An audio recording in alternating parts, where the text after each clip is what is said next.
Sheet हमारे सामने खुलवा के दिखाओ कि हमने पेपर नहीं दिया। सिर्फ 3 मार्क्स दिया है मुझे साइंस में, मैं 3 घंटे ऐसे ही गवा के आई हूँ। पैसे मांग रहे हैं रीचेकिंग के। अगर रीचेकिंग के लिए 1000 रुपए के मेरे माँ बाप दे सकते ना, तो मैं प्राइवेट स्कूल में खुद पढ़ सकती थी। मुझे जरूरत नहीं थी घर में जाके बर्तन मांजने की। 3 घंटे के पेपर में 3 नंबर, किसी में 2 नंबर, कहीं कंपार्टमेंट तो कहीं फेल। 10वीं के रिजल्ट में हरियाणा शिक्षा बोर्ड ने जो लापरवाही भरा कारनामा किया, उसने बोर्ड की खूब फजीहत की। लेकिन उस कारनामे पर मिट्टी डालने के लिए जो रिवाइज्ड रिजल्ट जारी किया गया, उसकी पोल ये स्कूली बच्चियां खोल रही हैं। ऐसे कहना चाहते कि हमारी शिट हमारे सामने खुलवाओ। अगर हम गलत है तो हम मानते कि हमने कुछ नहीं किया। सिर्फ 3 मार्क्स देने का कोई हक नहीं है उनको। सिर्फ 3 मार्क्स में 3 घंटे में सिर्फ 3 मार्क्स किए हैं। 3 घंटे में बहुत कुछ कर देता है। कहते हैं ना, दुनिया बदलने के सिर्फ 1 सेकंड लगता है। कैथल स्कूल की सोनिया अकेली नहीं है जिसकी ये शिकायत है। कई और स्कूली बच्चियां शिक्षा बोर्ड की इस हरकत का खामियाजा भुगत रही हैं, जिनका पूरा साल बोर्ड की कथित सॉफ्टवेयर समस्या की भेंट चढ़ गया। मेरा नाम प्रिया शर्मा है और मेरी मम्मी चक्की चला के सबका गुजारा कर रही है।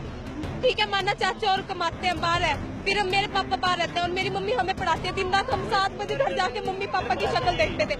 ऐसे कि हम साइंस और मैथ में कुछ नहीं करके 2-3 नंबर दे रखे हमें आगे अगर नहीं पढ़ाया हमारे पेरेंट्स ने। हम 4 बहनें हैं। अब एक विकल्प पेपर की रीचेकिंग का है, जिसके लिए हर पेपर के लिए 1000 रुपए चुकाने होंगे। लेकिन गरीब घरों की बच्चियों के लिए ये मुमकिन नहीं। नतीजा ये कि इन स्कूल की बच्चियों ने विरोध का तरीका अपनाया और पेहोवा चौक को करीब 2 घंटे के लिए जाम कर दिया।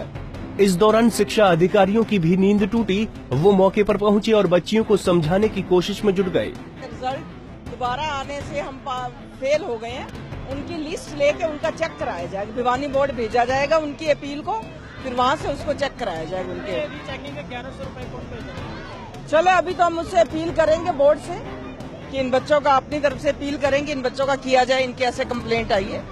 मान लीजिए जो गरीब बच्चे हैं उनके लिए काफी मुश्किल हो जाएगा इतने पेमेंट करना। चल वो तो हम बोर्ड से बात करेंगे। कोशिश यही होगी कि इनका ऐसे ही हो जाए, बिना फीस के इनका कराने की पूरी कोशिश करेंगे। जिला शिक्षा अधिकारी ने आश्वासन दिया है कि वो बोर्ड से अपील करेंगे कि इन बच्चियों के पेपर बिना शुल्क के दोबारा चेक किए जाएं और इनका रिजल्ट फिर से बनाया जाए।